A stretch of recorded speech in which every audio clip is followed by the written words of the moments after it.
Dear colleagues, good afternoon. Let me start our session. Today is the 28th of June 2021, 15:00 Moscow time. And let me start the Dissertation Committee session dedicated to the defense of dissertation of Petr Eduardovich Moskalev, seeking an academic degree candidate of historical sciences in the degree field 07.00.03 General History, Modern and Contemporary History, on the topic Overseas Chinese in the History of Thailand and Vietnam in the beginning of the 20th centuries. Let me start this session. And by the act of Academic Secretary of St. Petersburg University, Alexander Valentinovich Gnatov, dated 14 April 2021, I, Nikolai Nikolaevich Yakov, Doctor of Historical Sciences, Professor, Department, Head of the Department of History of the Middle Eastern countries, St. Petersburg University, was appointed Chairman of this Dissertation Committee, and the same regulation designates the membership of the Dissertation Council. Samoilov Nikolai Nikolaevich, Doctor of Historical Sciences, Professor, Head of the Department of Theory of Public Development of the Countries of Asia and Africa, St. Petersburg University. Dmitry Valentinovich Mosikov, Doctor of Historical Sciences, Professor, Head of the Department of Head of the Center of Southeast Asia, Australia and Oceania, Institute of Asian Studies, Russian Academy of Sciences. Yana Valerina Liksutina, Doctor of Political Sciences, Professor of the Academy of Sciences, Russian Federation, Professor of the Department of American Studies, St. Petersburg University. Can you see and hear us? Yeah, I can hear you and see you very well. Everybody can see us. I see.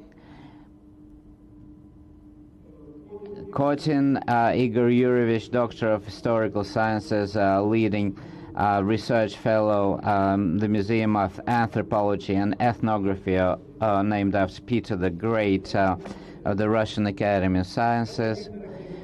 Dear, I can hear you and I can see you. Thank you.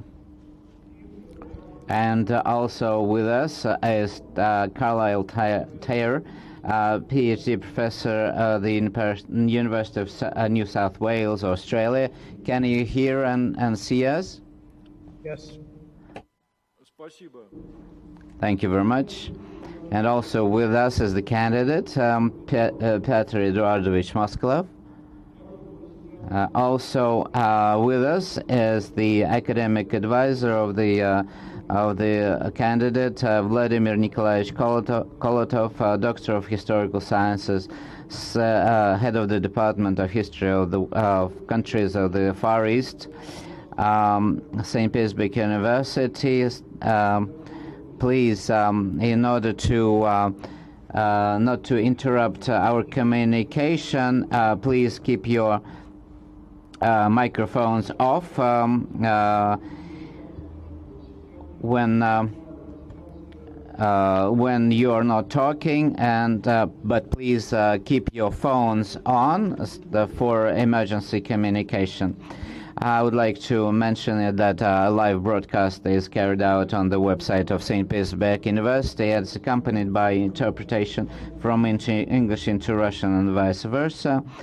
And also there's an email where you can send your emails concerning your comments and questions regarding the dissertation and regarding the presentation that we are going to hear, and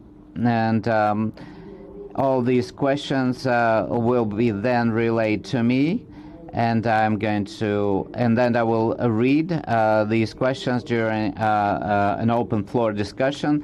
All the questions must relate directly to the content of the dissertation or the presentation.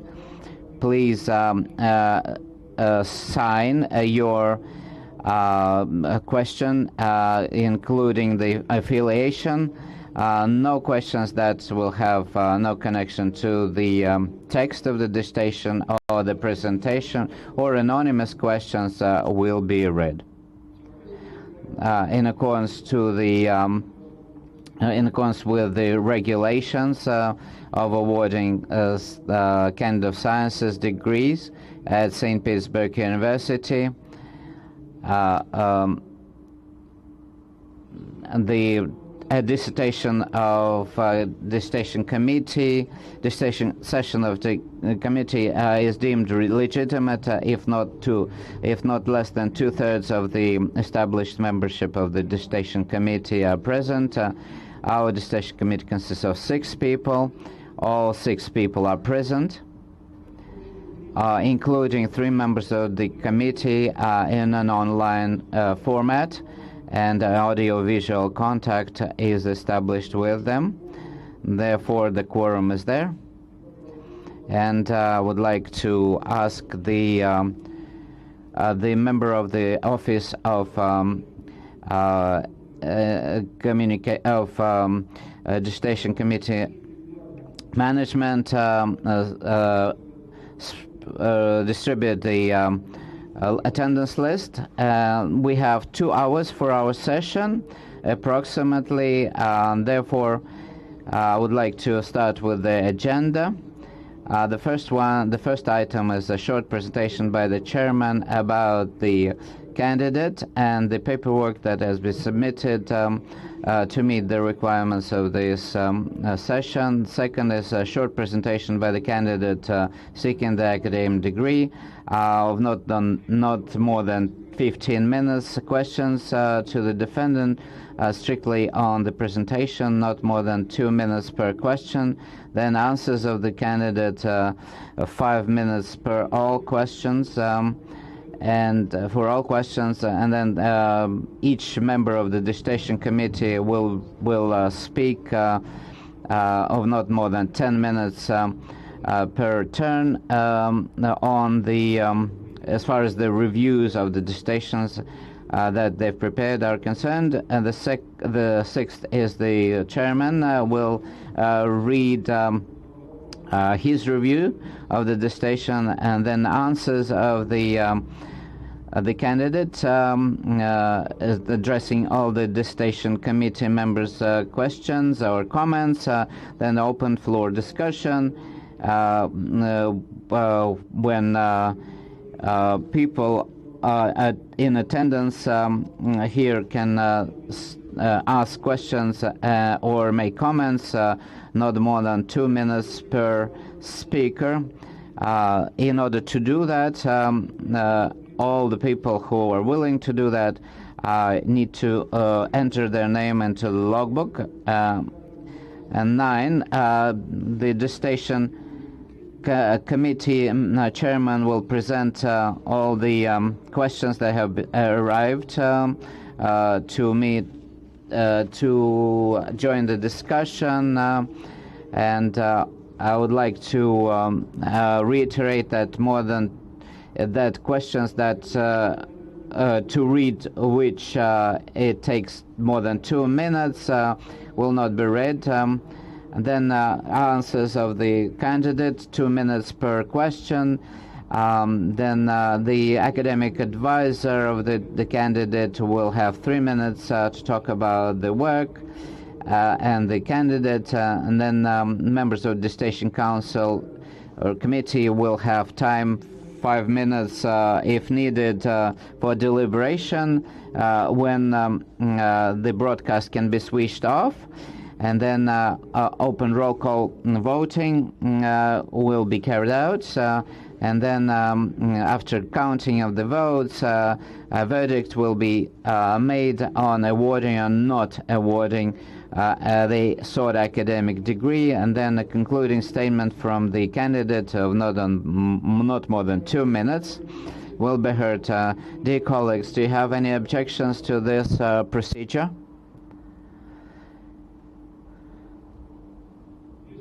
If there are no objections, then we'll turn to the first item. The first item is the short presentation of the chairman.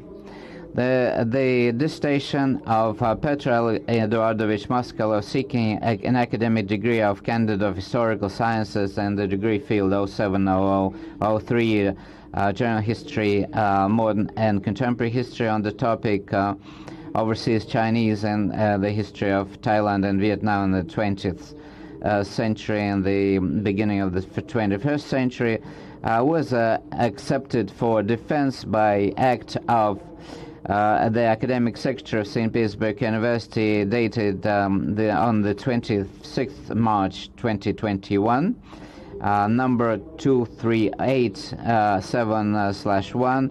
Petr Eduardovich Moskalev wrote his dissertation in St. Petersburg University, advised by the Doctor of Historical Sciences, head of the Department of History of countries of the Far East, St. Petersburg University, Vladimir Nikolaevich Kolotov. The number of publications, numbers 5 in the refereed academic journals approved by the Ministry of Science and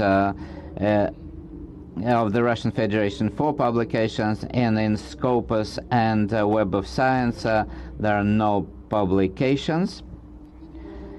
And the candidate presented to the academic secretary of St. Petersburg University have full paperwork to meet the requirements for the dissertation to be accepted for defense. And all the documents conform with the regulations, including the plagiarism clause. All the documents, including the are kept in the personal file of the candidate, the copies of which are at the possession of the member of the dissertation committee management office, who is present here. Please, dear members of the dissertation council, do you have any general questions to the candidate, including is there any need to read out the whole list of the paperwork, the documents? No need. No need to read out the whole list of the documents. Thank you very much. So, short presentation by the candidate. I remind you, 15 minutes. Petr Eduardovich, the floor is yours. Dear Nikolaevich, thank you very much. Dear members of the Dissertation Council, dear Chairman, thank you very much participating in the participation in the defense of my dissertation. Let me present my research on the topic overseas Chinese and the history of Thailand and Vietnam in the 20th century and the beginning of the 21st century. The object of the research is overseas Chinese who lived or are living now, of course, in the 20th century and the beginning of the 21st century in the territories of Vietnam and Thailand. The subject is their position in the historical development of these countries during the indicated period. The dissertation is designed to solve the problem in the general and the specific areas in the position of the overseas Chinese and the historical development of these countries in the period under study. The concept of overseas Chinese and this thesis denotes a community of people, including all persons of Han origin, permanently residing outside China, regardless of their citizenship and place of birth. This concept is used in the dissertation in accordance with the term Haiwai Huazhen, which is translated as overseas or foreign Chinese. The purpose of writing this PhD thesis is to conduct a comparative historical study of the situation of overseas Chinese and the development of Chinese immigrant communities and territories of Vietnam and Thailand, the 20th century and beginning of the 21st. To achieve the goal, the following tasks were set. First, analyze and describe the history of Chinese immigration to to these countries and that are part of modern territories of modern Vietnam and Thailand. Second, to identify these historical features, similarities and differences in the formation and development of Chinese immigrant communities in Vietnam and Thailand. Third, identify the main spheres and activities of overseas Chinese in Vietnam and Thailand in the period under review, their historical evolution, causes and consequences. Fourth, to identify general and specific for Vietnam and Thailand tendencies regarding the place and role of overseas Chinese and their historical development in the indicated period, to establish and describe the historical reasons for such similarities and differences. And the fifth task is to formulate conclusions about the prospects for the position of overseas Chinese and the historical development of Vietnam and Thailand in the 21st century. The Chinese overseas diaspora is by far the largest in number in the world, and the annual flow of immigrants from the PRC is the most numerous. Southeast Asia has been one of the main directions of overseas Chinese migration. Since ancient times, China has had a great influence on the historical development of this region for centuries. The centuries of Southeast Asian the countries of Southeast Asia still remain a place of concentration of the majority of representatives of the Chinese diaspora. At the same time, the position of role of overseas Chinese in the historical development of different countries of their residence differed in many respects, even though the conditions and circumstances of the formation of Chinese diasporas in them were relatively similar, and the reasons for such similarities and differences are not obvious and worthy of study. The work is primarily devoted to the analysis of the historical periods from the beginning of the 20th century before the beginning of the 21st century till the beginning of the 21st century. The peak of the mass immigration of the Chinese came precisely in the first century.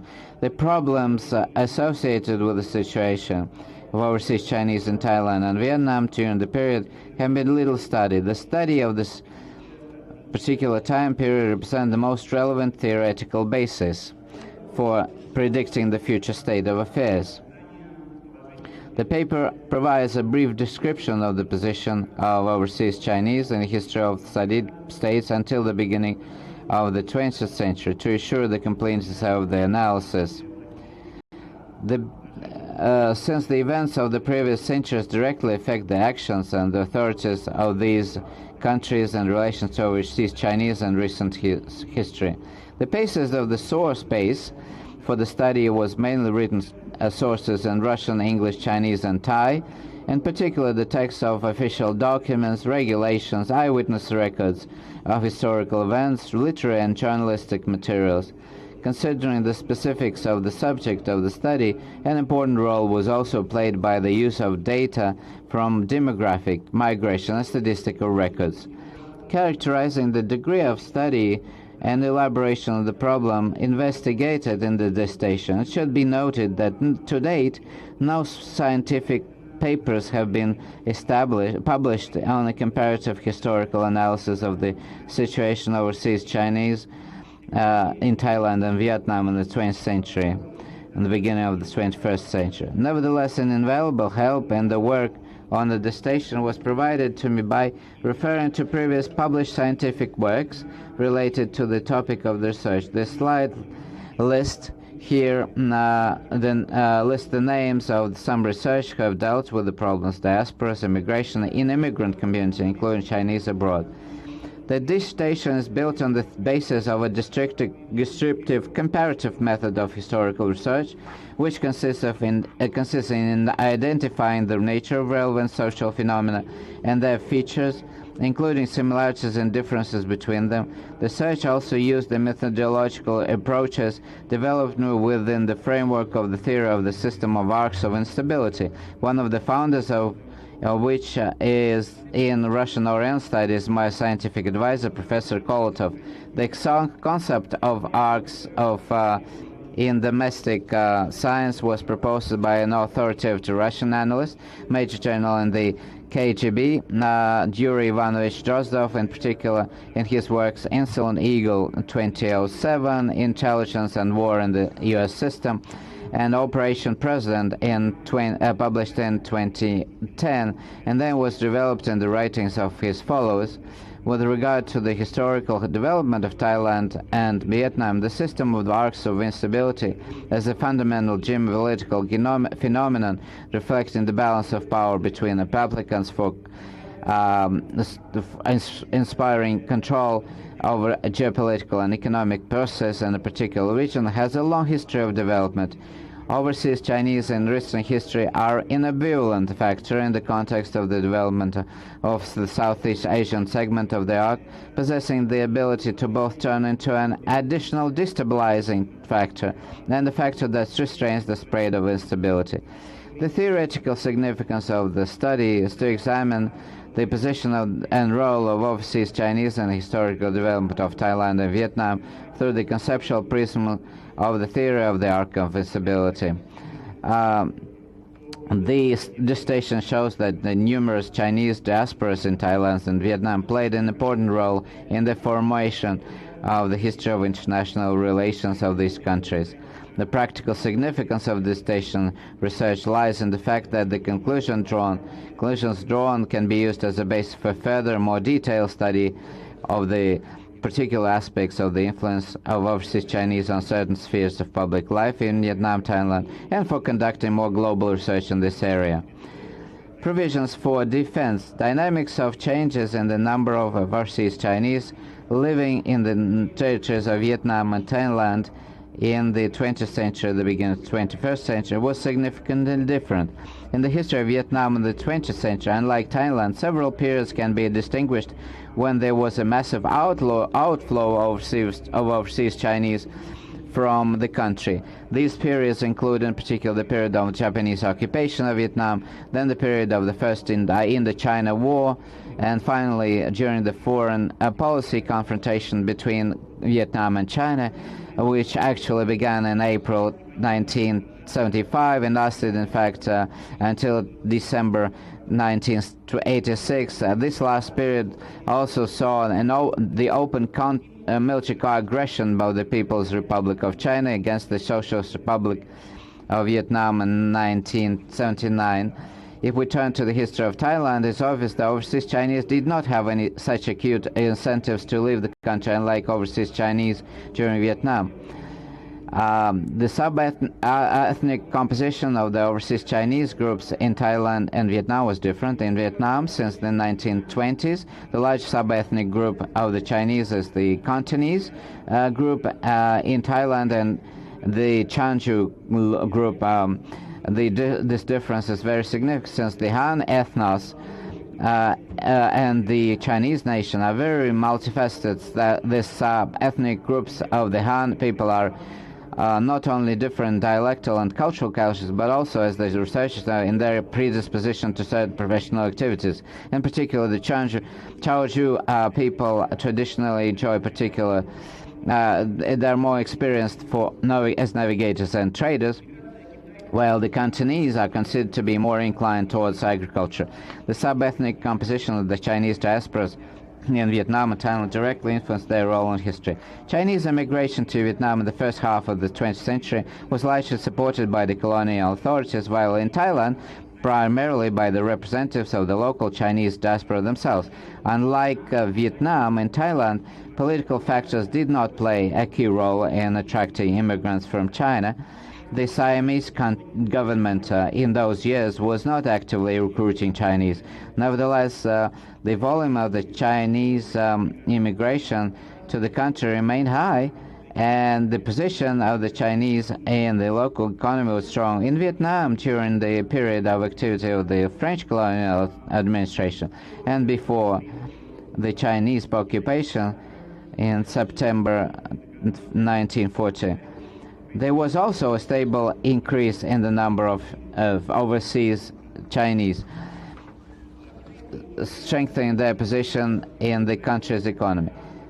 However, this happened with support and even the initiative of the French colonial administration. Chinese immigrants preferred to settle in the southern regions of both Thailand and Vietnam. The population density there was somewhat less than in the north, and the land was more fertile. The climate and landscape, geological landscape were more favorable to the development of agriculture. At the same time, in southern Vietnam, Chinese immigrants were also attracted by the presence of a developed river system, the Mekong Delta. As for the territories of southern Thailand, they seemed attractive to Chinese immigrants as they were rich in natural resources and provided convenient access to the waters of both the Pacific and the Indian Oceans. You can see this on the slide, the map showing the main directions of Chinese immigration to Southeast Asia, confirming my previous thesis. There were certain gender characteristics associated with the formation of Chinese diasporas in the churches of Thailand at time. Until the beginning of the 20th century, predominantly men immigrated from China. From the first decades of the 20th century, a gradual development of female immigration from China began. However, if in Thailand this led to a slowdown in the process of assimilation of overseas Chinese in the local society, in Vietnam to a lesser extent. The reason was that it was more difficult for the Chinese in Vietnam to create isolated, close communities than in Thailand, where such communities were in fact already an integral part of the local society. Process of the development of the national identity of the indigenous people of Vietnam and Thailand, and the emergence of new political movements in these countries in the first half of the 20th century greatly influenced the local Chinese communities. In Vietnam, the development of national liberation movement for independence undermined the mutual beneficial cooperation between the Chinese capitalists and the French colonials. In Siam, the widespread dissemination of nationalist ideas also negatively affected the situation of overseas Chinese. Some politicians who came to power after the 1932 revolution in Siam sought to undermine the influence of the Chinese in the country's economy. On the other hand, some overseas Chinese then got the opportunity to more actively and directly participate in the decision-making process at the state level. A prime example is the regent of the kingdom, Pridip Panomyang. The cultural evolution in China led to a decrease in the volume of Chinese immigration. At the same time, Chinese community in Thailand by that time had already quite successfully integrated into the local society, while the Chinese community of Vietnam, on the contrary, suffered great damage after the proclamation of the Socialist Republic of Vietnam, and the relations of the United Vietnamese States with the PRC have deteriorated sharply. Overseas Chinese in both Vietnam and Vietnam represent an economically active population for much of the 20th century and continue to be so at the beginning of the 20th century. In Vietnam, however, local entrepreneurs do not publicly declare their Chinese origin, so there is no reliable information about which the representative of the modern Vietnamese economic elite is overseas Chinese. In Thailand, on the contrary, information about the affiliation of many local entrepreneurs to the Chinese nations is publicly available, so one can confidently say that which of them is overseas Chinese. For example, there were 16 overseas Chinese on Forbes magazine's 2020 list of Thai millionaires. Well, on this slide you can see the portraits of most successful Chinese entrepreneurs living in Thailand. For example, the brothers Tiruatina, who control markets in Thailand. Even if individual descendants of Chinese immigrants to Vietnam were part of the country's political elite in recent history, their Chinese origins, as a rule, did not receive publicity.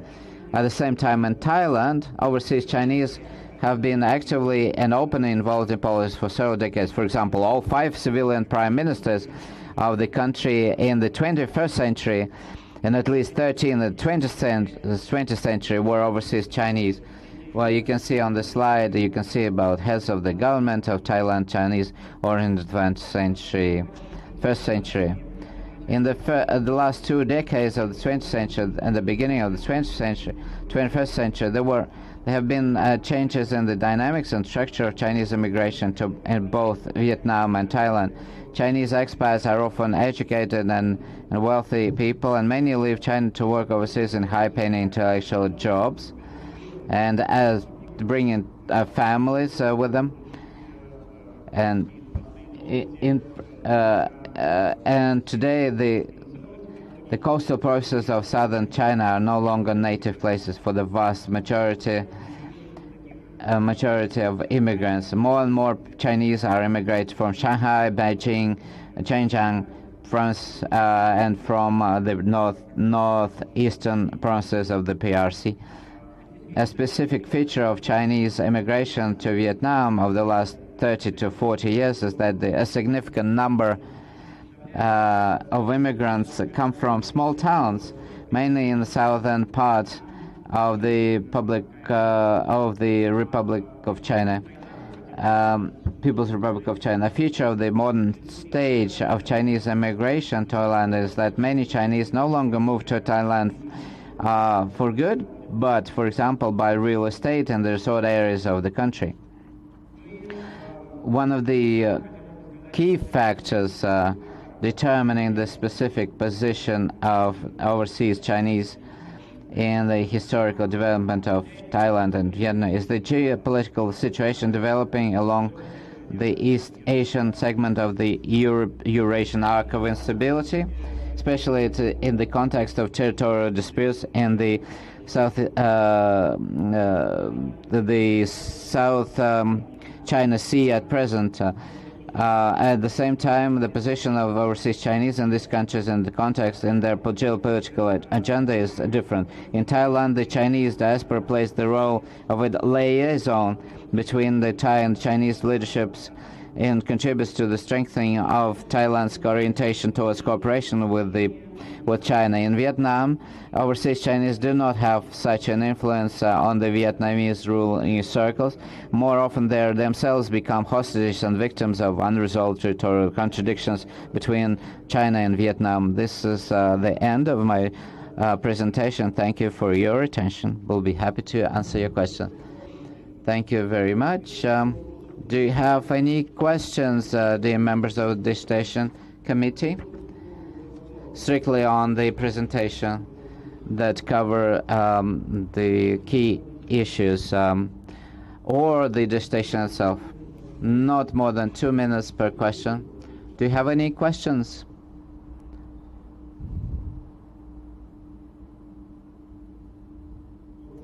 Well, I have a question.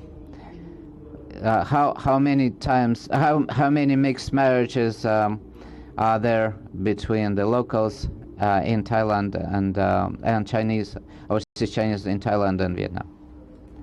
Thank you very much for your question. Unfortunately, I have no concrete statistics either in Vietnam or Thailand, because both statistical bodies in both countries try to stay away from ranking people in terms of origin, ethnic or religious. The tendency is there. Once the women started to immigrate, it's continuing. The number of inter-ethnic marriages has grown because the Chinese mentality is to marry their own. Petr Eduardovich. Thank you. Please, members of the Dissertation Committee, you have the floor to present your reviews of the dissertation.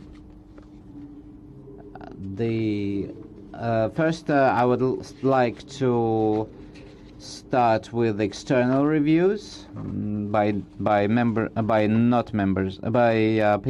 that are not members of the committee. Are there any external reviews? There are 2 external reviews. Both of them have arrived after the deadline, fortunately. I would like to read Ekaterina Valerievna Koldunova's. She is the acting director of the Center of ASEAN with GIMO, the Institute of Foreign Affairs, the University of Foreign Affairs, Ministry of Russia. The dissertation Overseas Chinese in the History of Thailand and Vietnam 20th, 21st. The relevance of the dissertation is undoubtful, and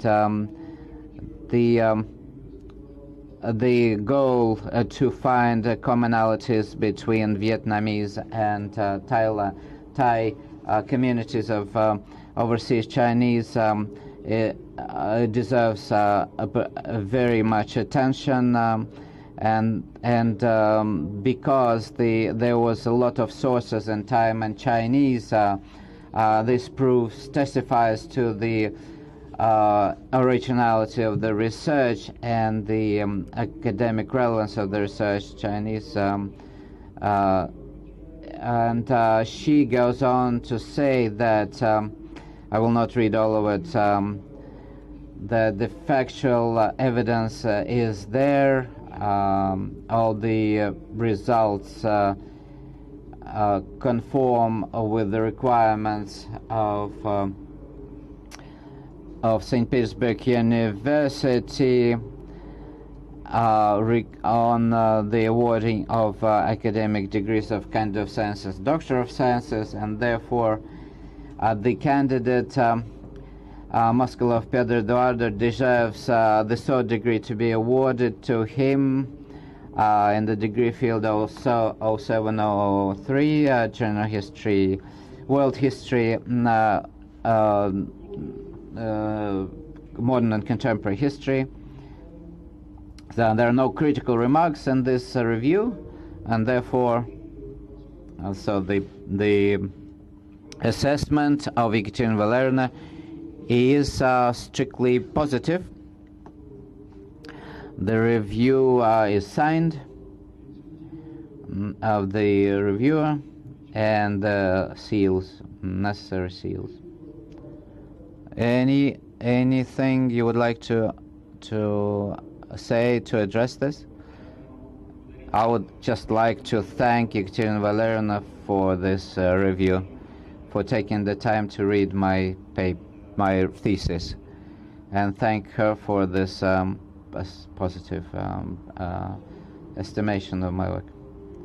Thank you very much. The second external review of by Yakovleva Elena Alexandrovna.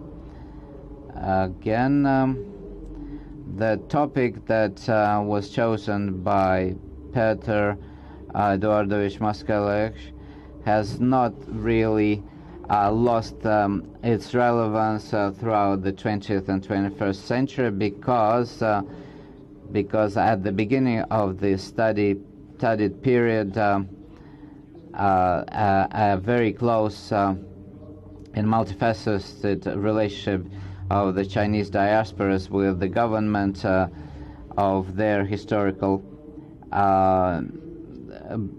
homeland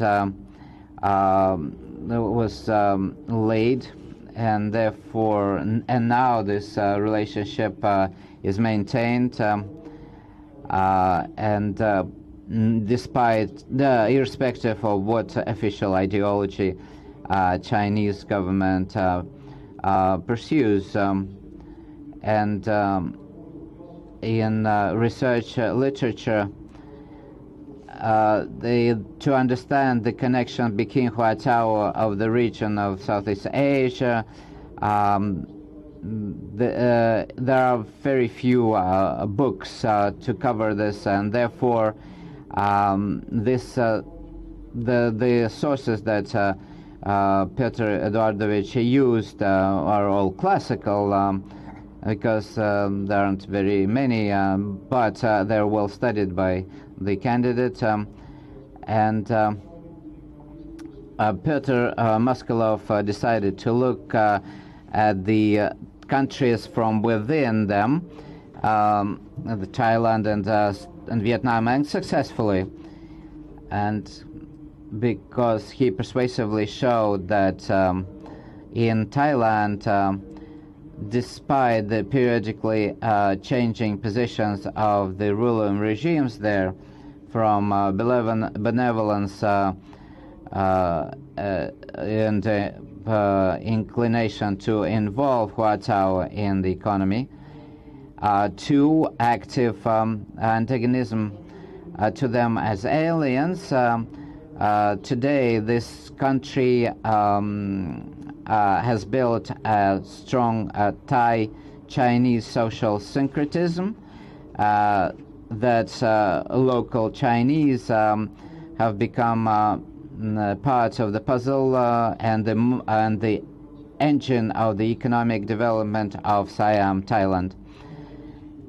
And in Vietnam, the situation is absolutely different. On the other hand, the regimes, the French colonialism and the Saigon regime, were pragmatic and inclined to cooperation with Chinese and China, and then this is in Thailand, but then this situation changes.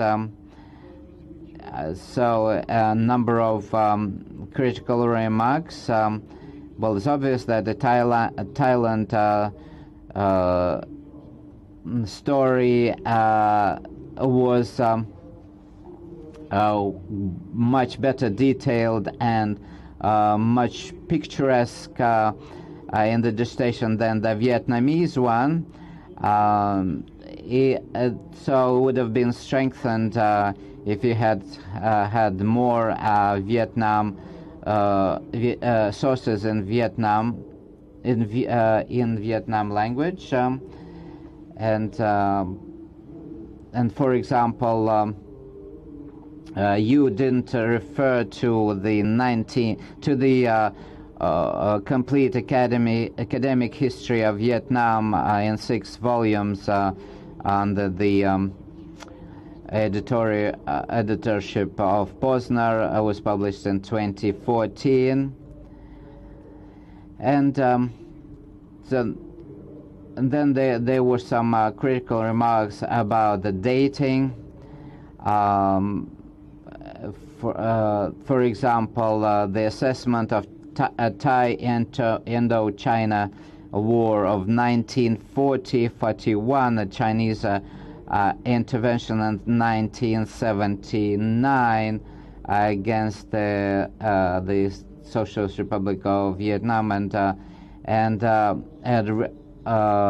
too much trust in the statements that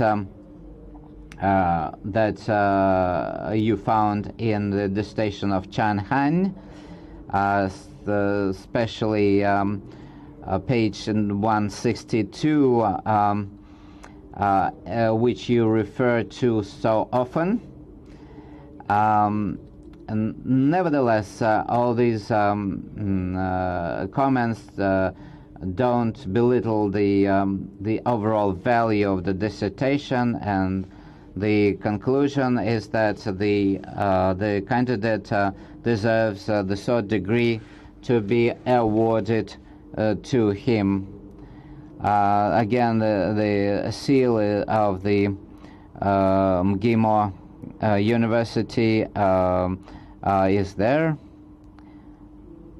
Petr Eduardovich, what would you like to say to that?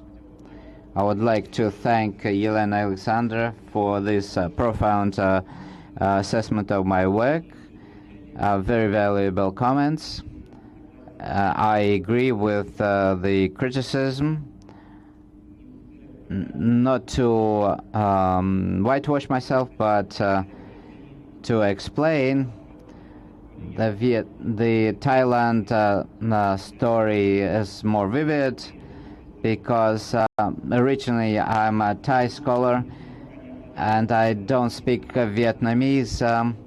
Therefore, I cannot read Vietnamese sources,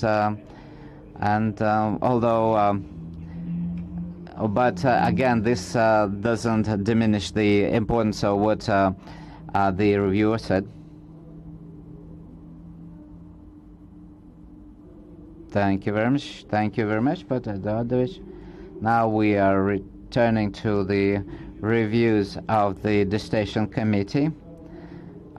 Because all the reviews have been published on the website of St. Petersburg University for anyone to have a public view of. So therefore, I suggest that only the main key issues should be read now. Do you have any objections? If there are no objections, then I would like to give the floor Yana Valerievna Liksutina. First of all, please concentrate on the critical remarks and the assessment. Thank you very much. Not the descriptive part. Dear colleagues, as you suggest, I will start with the critical remarks. To highlight some drawbacks of the dissertation, and this dissertation is a complete, well-done work. First of all, and the introduction, dissertation doesn't formulate the object of study incorrectly.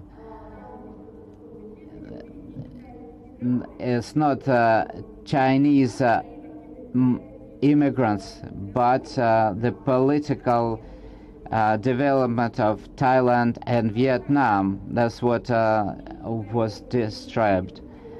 The subject of the study is the position it's formulated as the position of overseas Chinese and the political the position and the historical development. Maybe I should reformulate it. The position of Chinese in Thailand and Vietnam, not the historical development. And then you should have specified what aspects of the position, a political, economic, whatever. And then maybe the better formulation, the role Chinese in a particular aspect of these countries and of this arena of this country. Maybe Petr Eduardovich mixes about the position of Chinese in both countries, and in some sections he talks about the role of Chinese in the development of these countries. So there's a confusion here, and a conceptual problem is the absence of theoretical methodological basis of and the political science definitions are lacking or in understanding, although these are key issues, key concepts that he uses. If you look at page 13, Petr Eduardovich suggests political science concepts and rather than historical concepts. And I think Petr Eduardovich doesn't have a clear idea of what geopolitics is, because you can see that geopolitics is used, or geopolitical terms are used many times, but this looks and he says that in the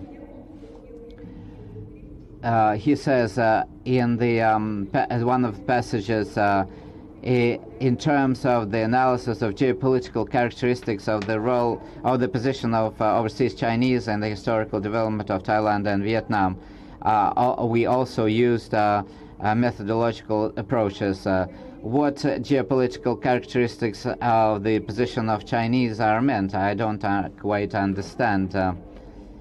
And also he uses the so-called the theory of arcs of instability. Even if this concept if this concept used in the study, although it doesn't really take place, how can you explain the application of political science concepts in a historical study? Why do we involve such a hugely politological theory and historical work? When Drozdov published his first works, Zbigniew Brzezinski talked about arcs of instability before Drozdov, and so in order to attribute that to all the laurels, all the merits to the Russian, the Soviet research is incorrect. As far as in some other things, the candidate often describes the events, some events that it doesn't provide any explanation why such events took place. For example, the dissertation author also talks about the zigzags about the political policies of the governments of these countries, and for the turbulence of Vietnam and the impact on the Chinese.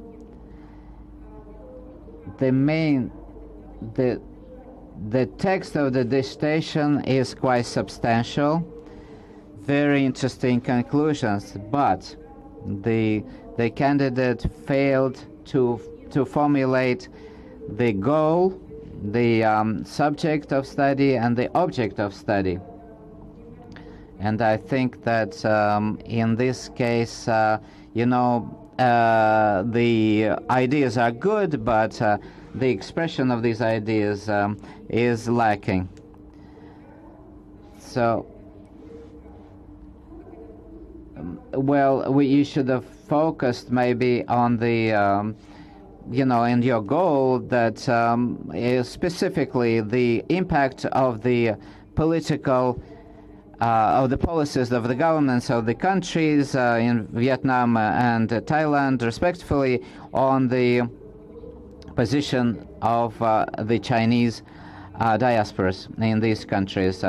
Then I would have had no issues with the text. And as far as and then also there are some things that, for example, the first paragraphs are in each of the chapters, pages 22 to 45, 139 to 145, the Russian language section. What role do they play in achieving the goals of the study, but the chronologically you could have used probably two paragraphs. Two paragraphs would have been enough to describe the chronological time frame of the Chinese migration and briefly assess their scales and particularities. In addition, these paragraphs, these lengthy paragraphs, have no conclusions. The author doesn't understand a whole number of very important concepts for the dissertation. For example, the assimilation of migrants. He understands the acceptance of ethnic Chinese of Thai surnames, although the concept of assimilation has a completely different meaning in sociology and ethnography. On page 61, he mentions a certain militarization of the economy. What is it? The dissertation has a descriptive rather than analytical character. The candidate often describes and just states events, as I said, doesn't describe the reasons. For example, pages 60 and 71 talks about the persecution of Chinese and attempts to push them out of the economic life in Siam in the 1930s and the 40s and the 50s, and with no explanation why this persecution started and why these persecutions were directed at Chinese instead of at all foreigners, and also the author didn't work in archives at all, although all historians must do that, and no analysis of original sources are presented. Is just a compilation mostly of the secondary research of the sources, the primary research sources, and on the whole, despite all my numerous critical remarks,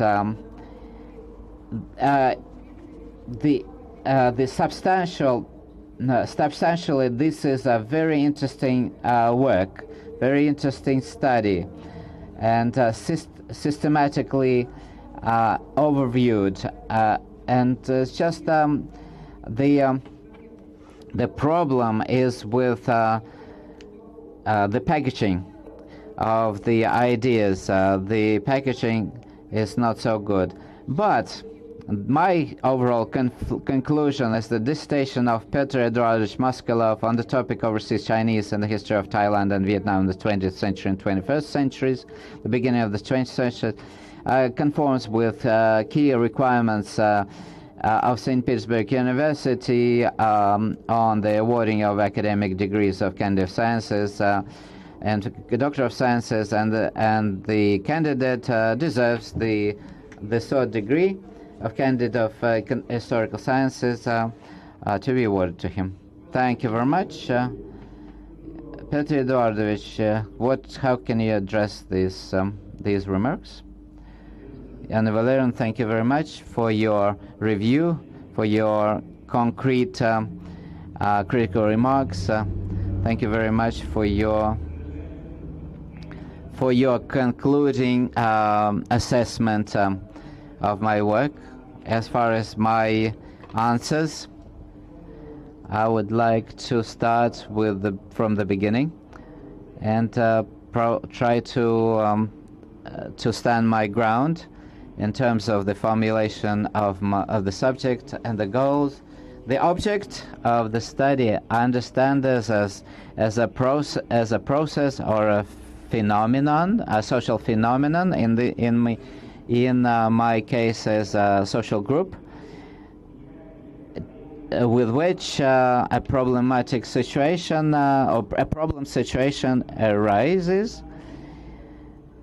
In this context, the object of my dissertation is overseas Chinese as an unspecified group of persons and the historical development of these countries, Thailand and Vietnam, is the background or the field of activities for these persons, and I wanted to see how these diasporas influenced historical events and the study, and how these historical events impacted on them. So the object is still overseas Chinese, and the process are the backgrounds. So the events are the aspect. As far as the position, I wanted to look at the position from a historical, from a political, economic, and cultural points of view, and maybe I was not successful at this completely. So this is the idea still of my dissertation. As far as the methodology that I used, as I said, the main method that I based my dissertation on is a comparative historical approach, and the theory of the arc of instability was used to help me understand the external political agenda. I understand geopolitics as a fundamental notion or concept of international relations, where geographical factors come into play and impact the politics or policies. And so the external policies of Vietnam, for example, depended on the Chinese actions inside Vietnam, what interest overseas Chinese lobbied in the government, and I cannot say that I am in deep knowledge of international relations, but the geopolitics I studied in depth. The next question or criticism, you asked me to say what were Drozdov's first publication dates. From August 64, he was a resident of external intelligence of the KGB in Southeast Asia, and he developed this theory of the arcs of instability in Russian or in Soviet science. Well, Brzezinski's ideas were different from his. The theory was reflected in the books in 2007, published in 2007 and 2010. The theory is very relevant, it's very practical, and it's reflected in all framework laws of the organization of Southeast Asian countries, the security of those Southeast Asian countries. And this this aspect developed throughout the 20th century, and this arc of instability can be a litmus test for analyzing the events in that area. And this theory is applicable today as well. I would like to quote from Admiral Kostikov, who said last week in International Security Conference. It was quoted by Russian information agency. He said the Southeast Asian region, or Pacific Southeast Asian region, is as an arena of geopolitical competition or rivalry of major powers, and for some, even India and Thailand and Vietnam are in the sphere of influence of this arc of instability, and therefore the arc of instability theory is applicable to my material. As far as the question about the lack of archival materials, traditionally the historical study must have archival materials, but I can say that in Russian archives that are accessible for me, there are no documents. Unfortunately, the situation with coronavirus changed my plans to go to work in Thai and Vietnamese archives. It's hard to get access to the archives even for university-affiliated research in Russia. There was so many literature that you studied, that is studied in this. So archives, primary sources will not add much, really. So everything is described. There's no need to look at the archives. Yes, your literature overview is encyclopedic. So in this way, your work is excellent. Thank you very much. As far as the comment about the structure, the idea of the dissertation, the idea was to show the emergence and the formation. I had to presage this because it's hard to say when, and it's hard to say when new circumstances arise in the formation of these diasporas. For example, the 19th centuries are important periods, and this therefore I had to look at it, and because it impacted their position in the 20th and 21st centuries.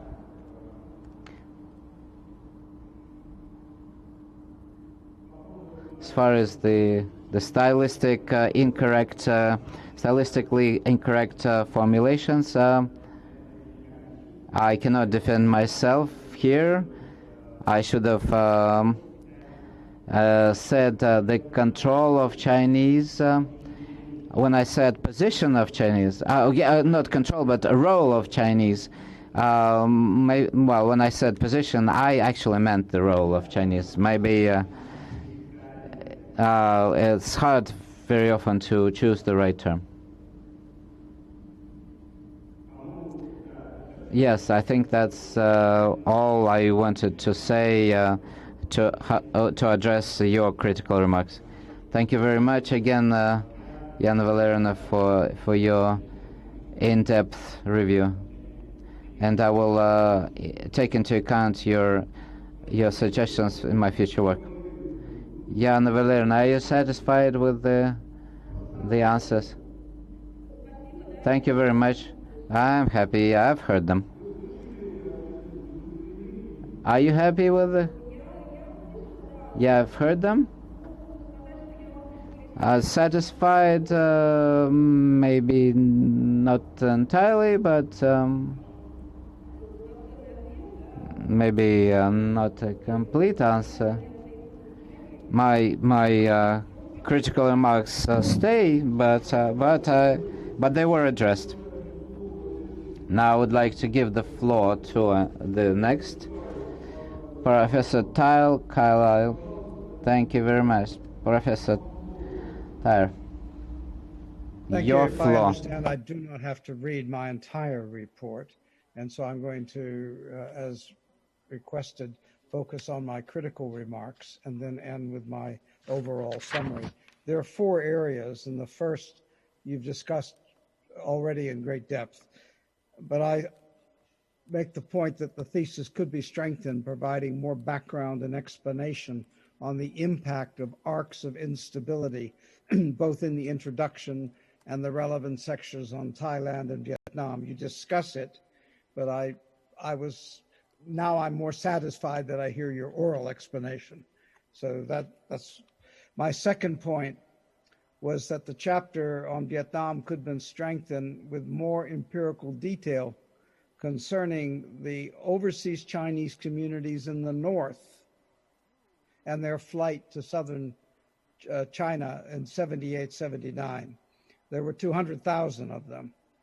The question is, what was their legal status in Vietnam? What motivated the exodus? And I quote a historian of Vietnam, David Marr, they were the meat in the sandwich. That's probably your arc of instability. My third point is that you do discuss the overseas community in the South, and this could have been strengthened by an account of Vietnam's campaign against bourgeois trade that targeted the comprador bourgeoisie, who happened also to be ethnically Chinese. So an economic campaign to gain state control had the side effect of affecting an ethnic group. China alleges they were ostracized and persecuted and sent ships, and over 200,000 get out of 1.2 million registered to go back to China, but they weren't allowed to do so. Third point. My fourth point was, being a political scientist, to make clear what the cutoff date was for your thesis. The beginning of the 21st century is vague, and your thesis was completed in 2020.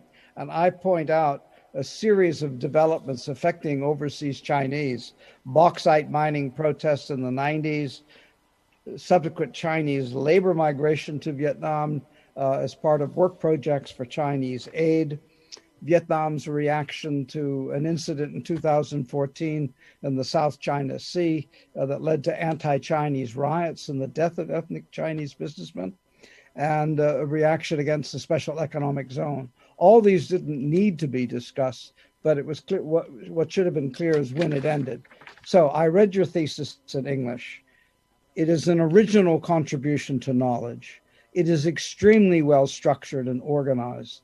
The logic of the argumentation is clearly set out.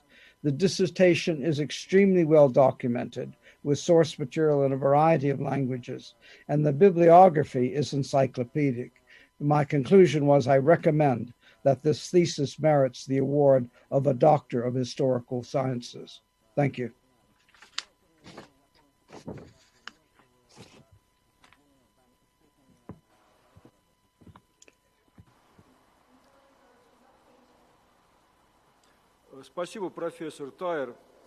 Thank you very much, Professor Tyre. Petr Eduardovich, please, what would you like to say? Evaluation of my thesis and for your valuable remarks regarding questions. I will try to briefly answer them now. First of all, to continue the topic of arcs of instability and its relevance to the dissertation, I'd like to say that many historical events which were crucial to the history of Thailand and Vietnam in the 20th century actually formed because some external factors affected the development of the said countries. For example, the Japanese invasion of Vietnam and the cooperation between the Japanese and the Thais during the 1940s, during the Second World War period. I think that to some extent we can trace the development of the arc of instability even to that time. And we can see the Japanese as such external force that completely reorganized the traditional way of life for the population of these countries. Or another example would be the confrontation between the PRC and the Socialist Republic of Vietnam in the late 1970s.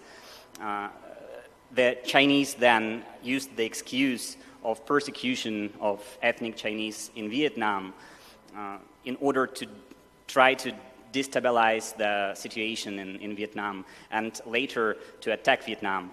So I think that all these events in the modern history of those countries, they can be relevant to the theory of arcs of instability if we view this theory in historical perspective. As for the massive flight of the ethnic Chinese from Vietnam during the 1978-1979 period, I read a lot about these events and also the connected events of the flight of many Vietnamese as well from Vietnam during the same period. But I agree with you that probably I should have contributed more in my dissertation regarding this subject. As for the attempts of the Ngo Dinh government to try to gain economic control back from the overseas Chinese in southern Vietnam, I also read many accounts of these events, and I tried to mention them in the thesis, but probably could have done it in more depth. As for the cutoff date for the thesis, it was really hard to determine the appropriate cutoff date because this is history happening right before our eyes, so to say. And even now, this large but in many aspects invisible Chinese community in Vietnam lives on and communicates with the Vietnamese people as well. As for the events that you mentioned that I haven't mentioned in the thesis itself, thank you very much. I will try to develop these aspects further in my future research. Thank you very much. Спасибо, Petr Eduardovich. Professor. Thank you very much, Professor Tyre. Are you happy with the answers? Yes, I am. Just one clarification. My comments on the Comprador bourgeoisie do not relate to the period of Ngo Dinh Diem, which was in the 50s, 60s, 60 up to 63 when he was assassinated, but to post 75, that the communists wanted to control the merchants in the South and bring them under socialism. And so that also happened to break the power of these compradors. The majority were Hua people, ethnic Chinese. And so the ideological campaign also had an ethnic dimension. That was the only point. But I thank the candidate Moskalev for his explanation. Thank you. Большое спасибо, профессор Tyre. Thank you very much for your addition. Very interesting. Next member of the station, Nikolai Anatolievich Samoilov. Dear colleague, the active discussion is going on, I will not again read my descriptive, but I think it's a good work, and I'm positive about it. I will just talk about some key issues. The dissertation is very relevant, and the discussion, this lively discussion that has ensued, testifies to that. There's an active functioning of a social phenomenon as Chinese diasporas outside China that are termed as overseas Chinese. The number of such people is increasing. They are playing an increasing role in the political, economic, and cultural lives in the countries where they've settled, and their ties with the homeland are not severed, and the rise of Chinese immigration, and every time this happened, the role in the impact of overseas Chinese on the economies, the local economies, was always visible. You can look at it from different perspectives, and this discussion turned to political aspects, to geopolitical aspects, but then we could have had a discussion in social, cultural domain, because Huatao is a unique social, cultural component of the fabric of society in the countries.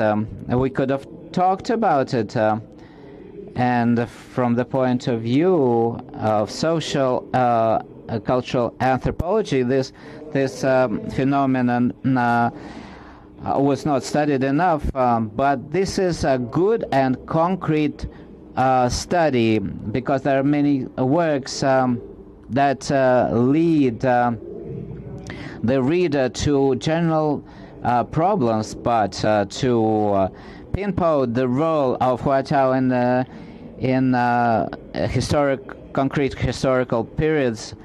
This is a worthy goal of a historical study. Again, there have been a lot of studies about Chinese in Southeast Asia. Large conferences are taking place on the topic, and Russian scholars Goncharov, and others contributed to the study of Chinese diasporas in Southeast Asia, and it's very important that Petr, Eduardovich, Moskalev scrupulously analyzed the works of his predecessors, and this work it was usually done by the faculty of Asian and African Studies, especially for the departments of the Far East countries, and the Miranchuk, for example, Professor Miranchuk on Indonesia laid the foundation of the study of Chinese in this country, and I think Petr Eduardovich took up this topic for a good reason, because he represents St. Petersburg University as strength of this university. And therefore, it's so good that a young researcher picked up the banner of the scholars that I mentioned, and I think it's genuinely worthy departmental work. and great applause to the supervisor of the dissertation too. I think that the work is good. I will not say the obvious, and my review is published. I think that the goals that have been achieved can contribute to the Russian Huaitao studies. Well, you just heard a term of canon studies, and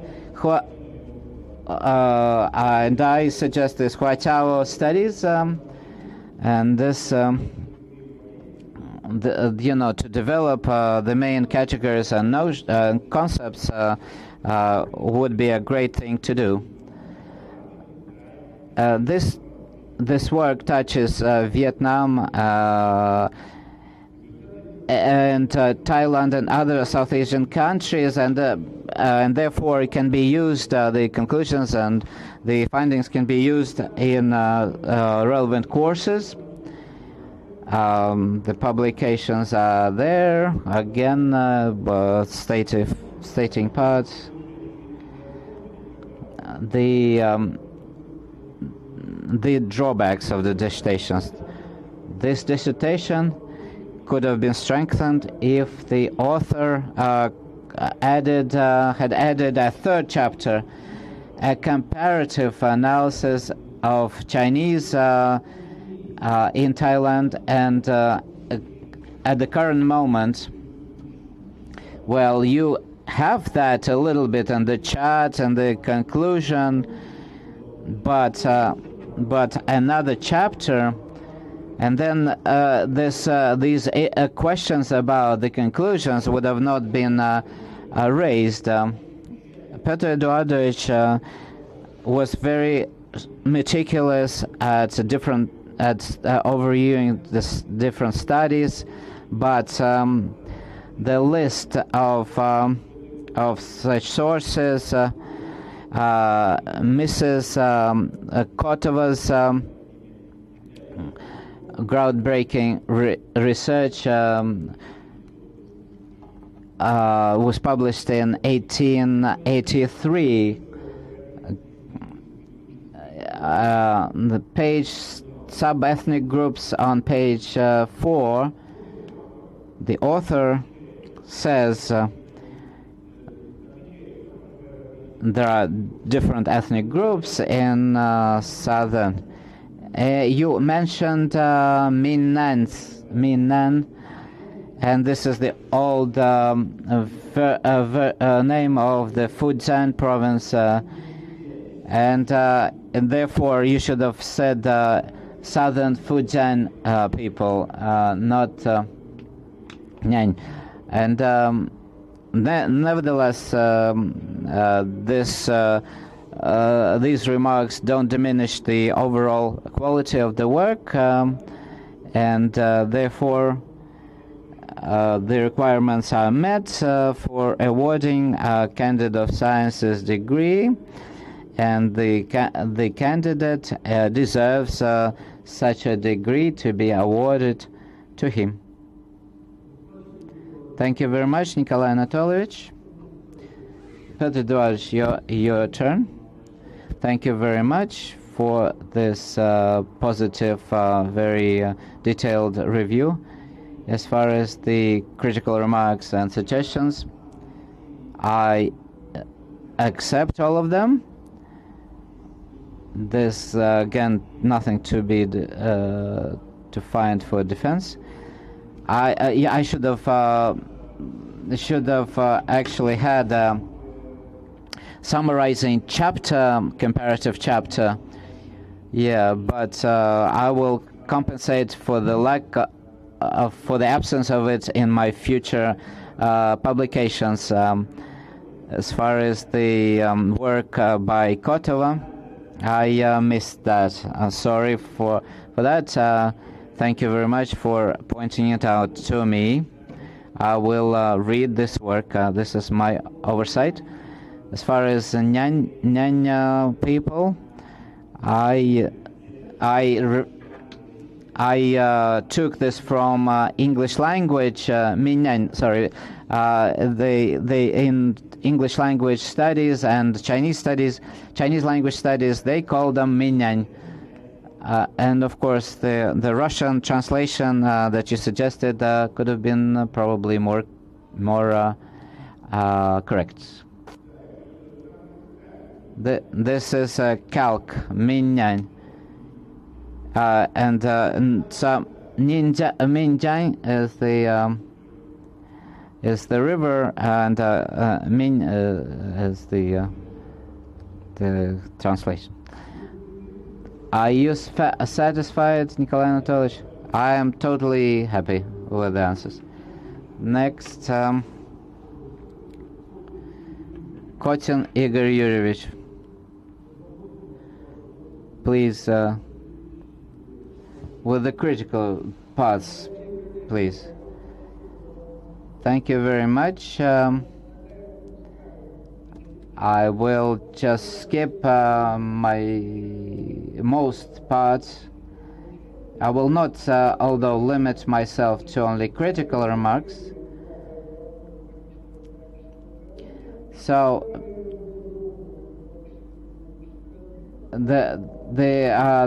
I would advocate a more detailed periodization of the study. In first chapter, Thailand is tackled.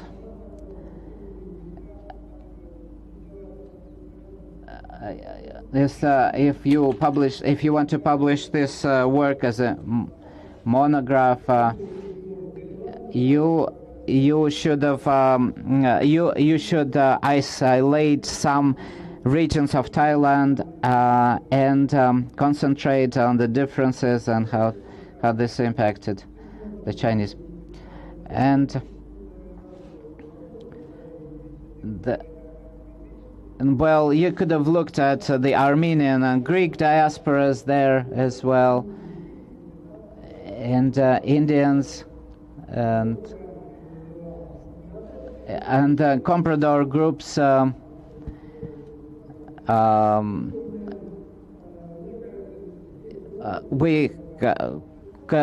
You could have looked at it in your monograph, future monograph. Typological in situation and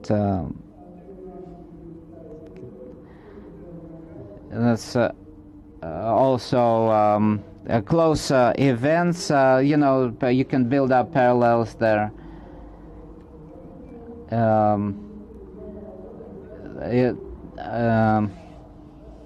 Maybe more analysis of the charts could be fitting. Charts should be tied with the text in a better way.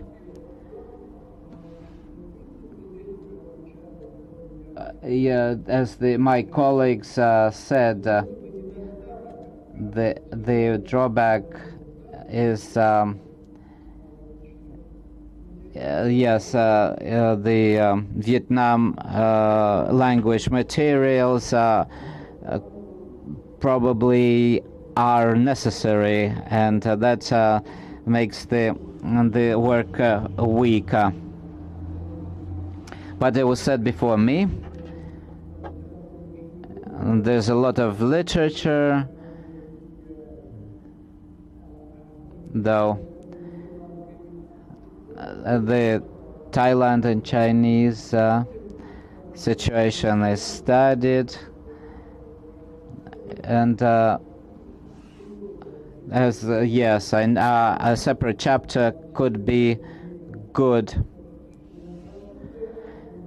Again, the publications reflect the main aspects of the work, and the overall conclusion of my review is that the candidate deserves the degree of candidate of historical sciences in the world history, modern and contemporary history.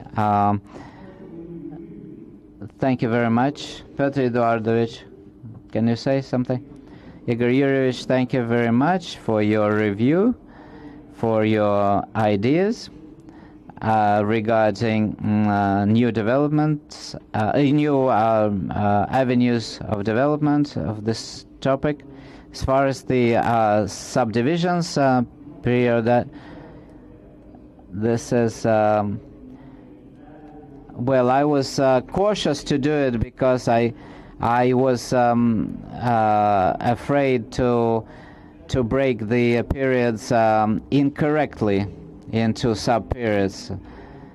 Maybe for the reader it could have been more convenient. Yeah, that's true. And maybe it could have helped the reader to see more facets to the problem.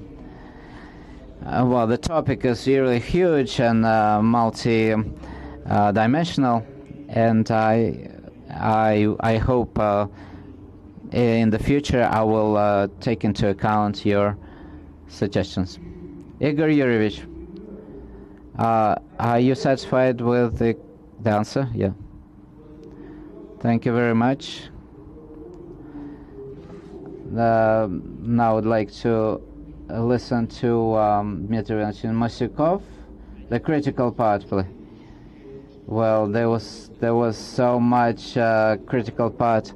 There's the author of the work looks at the subject matter in this way.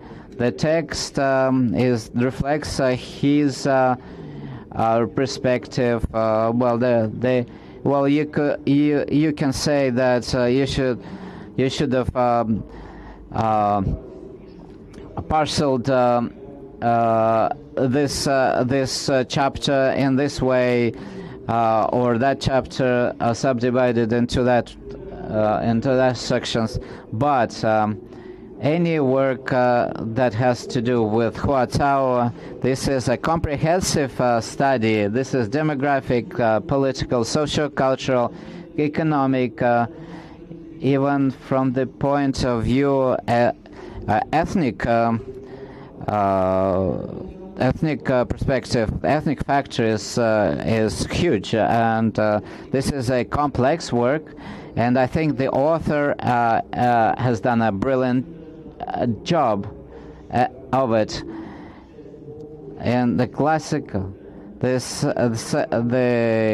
seminal work is of 1965, China and Cambodia, and so well, there are some references to the works and to some research of your predecessors or the other scholars, but you are not required to put your own seal on them and state your own opinion. You can just use them. Chinese in Thailand are a huge element of the Chinese life, or the Thai life. They, in your charts, you showed Thaksin Chenawat and others, all Chinese, and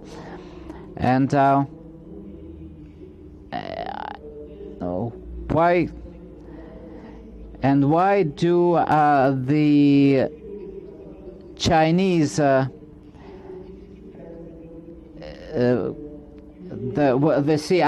why do they persecute Chinese? Because Chinese are communist, and so of course they wanted to protect themselves,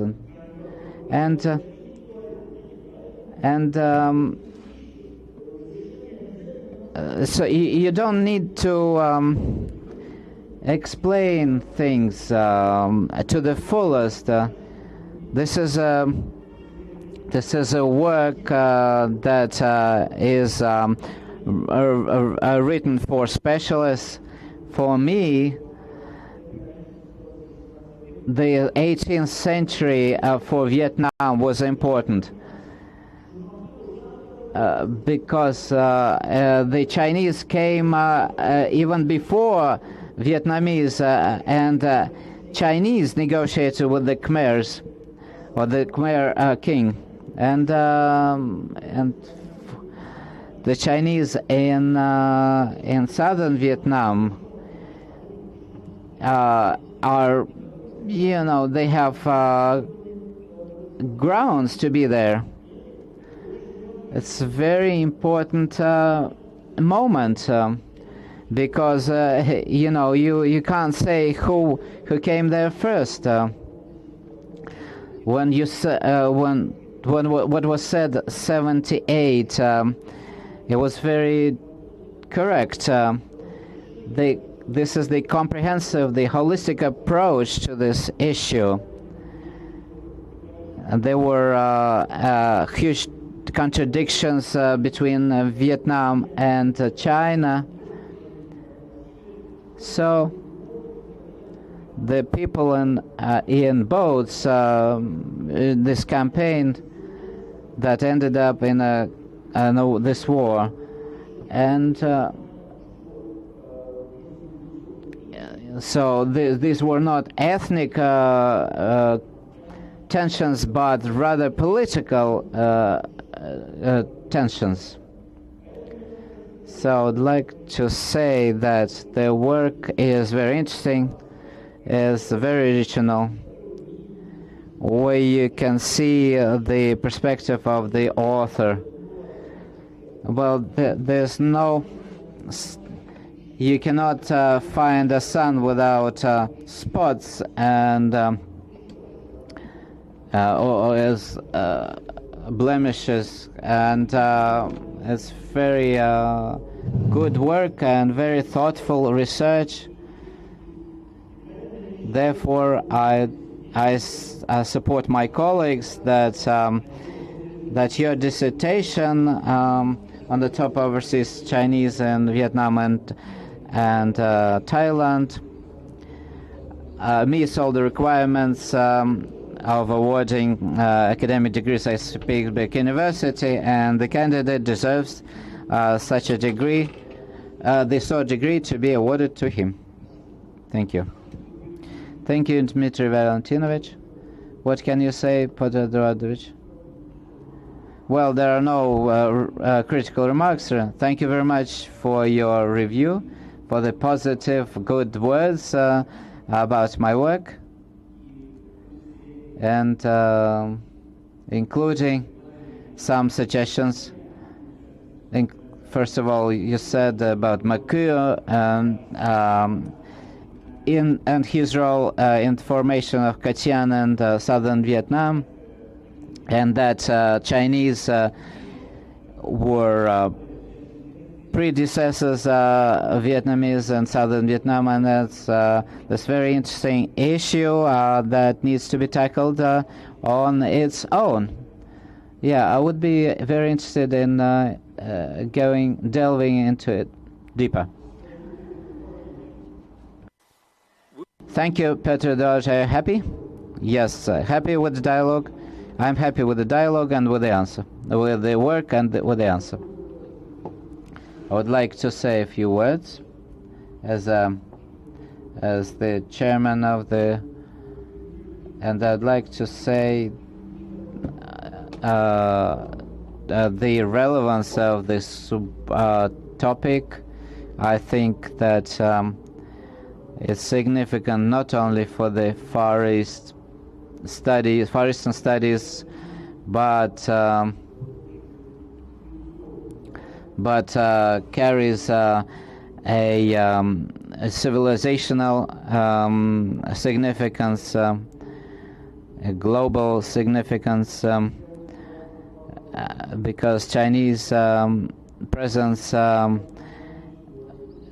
is a huge factor for the region of the Near East and and the Middle East and Africa, and not only Southeast Asia, not only Northern Africa. As far as our country, it's also important. All my critical comments are in the review published again on the website. They're not really so conceptual. I think that both my critical remarks and the critical remarks of my colleagues, they don't diminish the quality of the work that we are discussing today. This is an independent study, and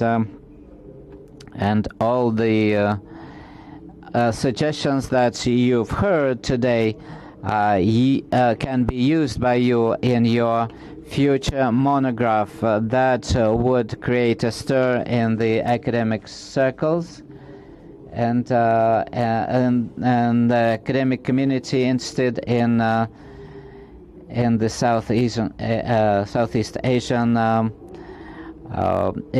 region and the Far East. So, what would you say? Thank you very much for your positive review.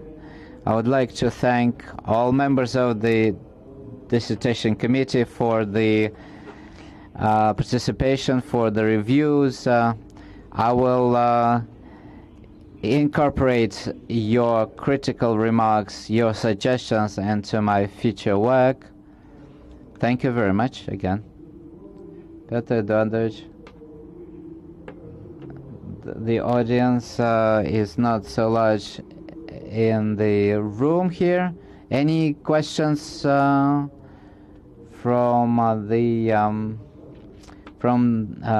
users? No, no questions or remarks from internet users. And now I would like to give the floor to the academic advisor or supervisor of the dissertation, Vladimir Nikolaevich Kolotov. Vladimir Nikolaevich, just a few words about the candidate and his work. Dear colleagues, thank you very much for giving me the floor.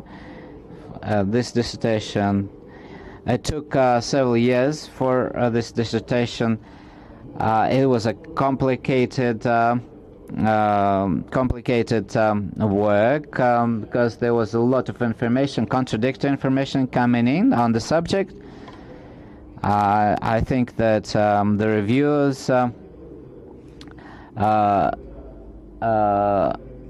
support our view that the work is there, and I would like to thank Professor Petr for this heroic act of staying up and participating in this debate, this committee session. And I think that this discussion showed us that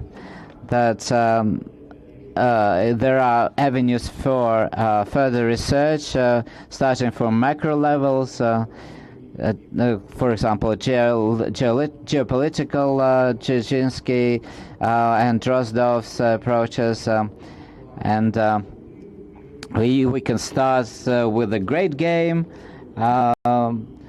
where a Cold War was thrown into the mix, and so this ideological rivalry played a key part in this, and so we have to expand as well this study over to Cambodia, and because the same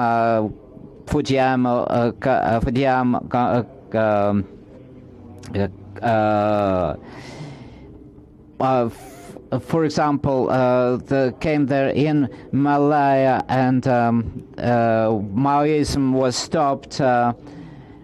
An Australian intelligence officer, Petr, worked in Vietnam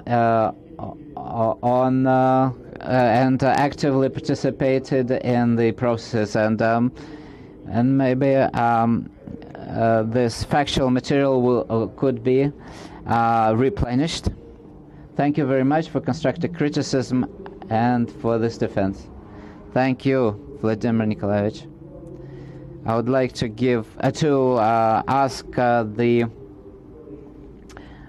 those present, are there any people willing to say something, or any emailed questions? No?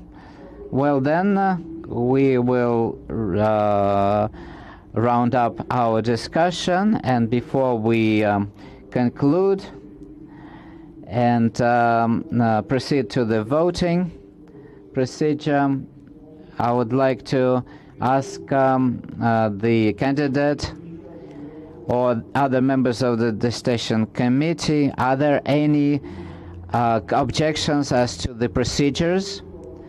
The procedure, including technology, remote mode of participation, any difficulties in hearing or seeing us and everybody? Have the technical services worked all right? Well, if no questions, then the next stage is very important, is voting. After the voting, there will be no opportunity to ask questions. So we have 16:54 minutes.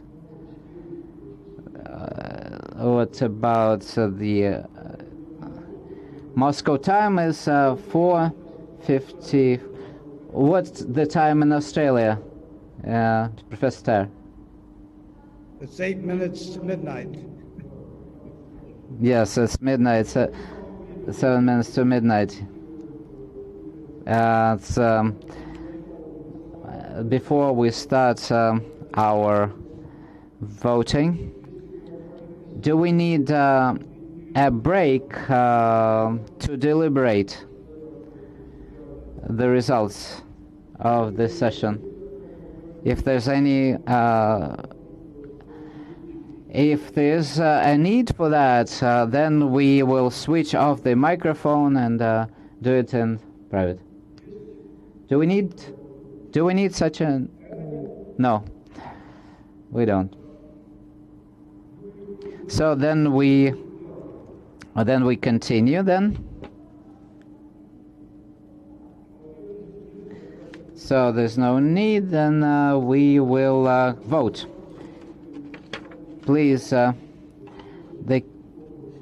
curator will present the attendance list of the members of the Dissertation Committee present.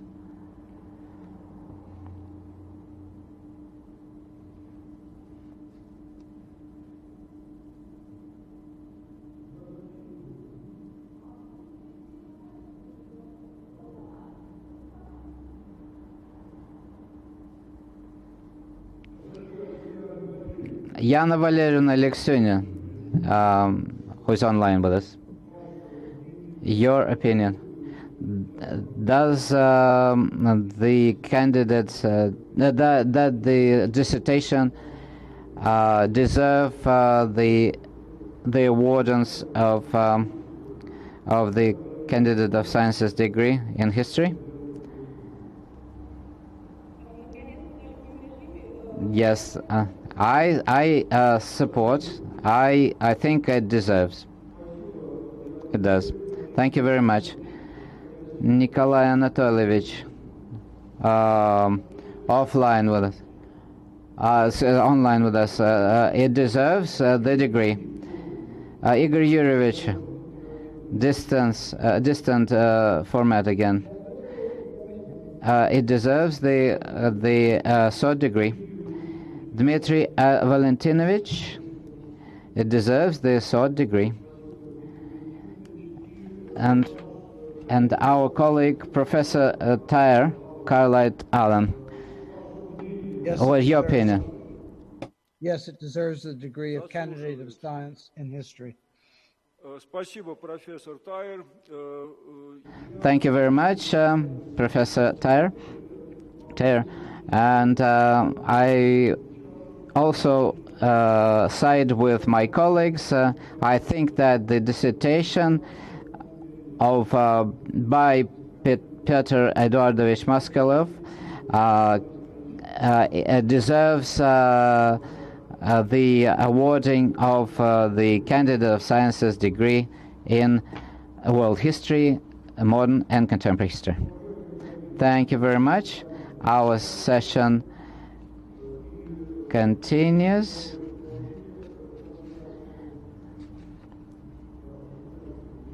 Well, musical. There will not be a musical part. So so everybody can hear each other. So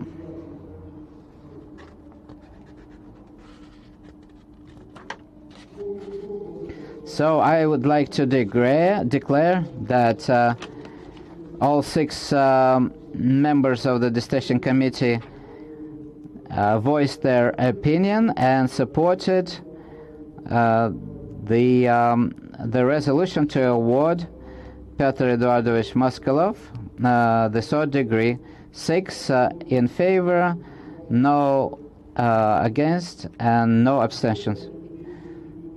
So the decision to award the degree in of Candidate of Historical Sciences in the degree field 0708 0003 is taken. So your concluding statement, please, Petr Eduardovich. Thank you very much. I would like to thank all the reviewers, members of the Dissertation Committee. I'm very happy with this decision. It was a long process. It's taken me 6 years since I joined the doctoral studies program, and even maybe when I started my career as Asian studies student in the bachelor's degree. And I would like to thank my supervisor, Vladimir Nikolaevich Kolotov, who guided me throughout these years. I'm very, very grateful to you. I would like to thank the staff of the Asian and African Studies faculty for all these lectures. Without them, without the practical classes that I attended in different aspects of Asian studies, this work would have never been completed. A separate thank you to the late Professor Boris Nikolaevich Melnichenko, who once said that I should take up Huaqiao, and taught me to love Thailand, Southeast Asia, China, and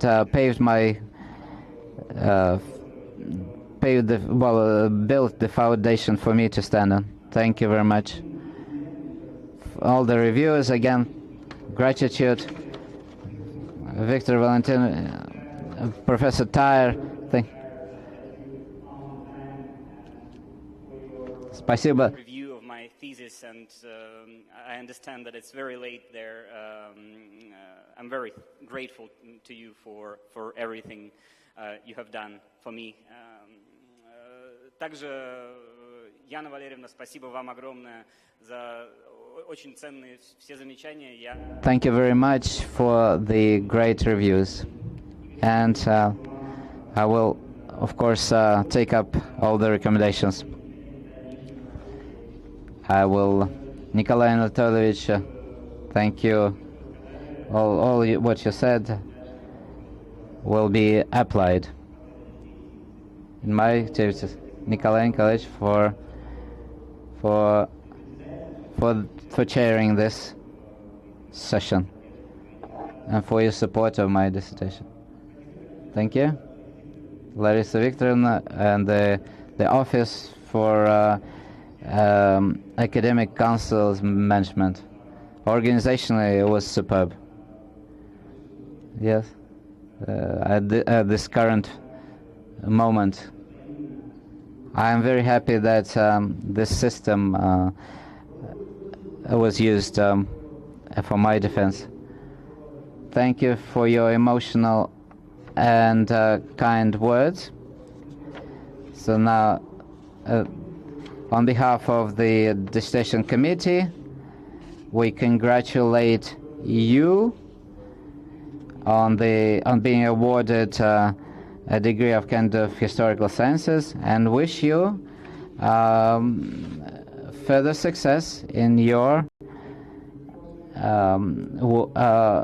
creation and in your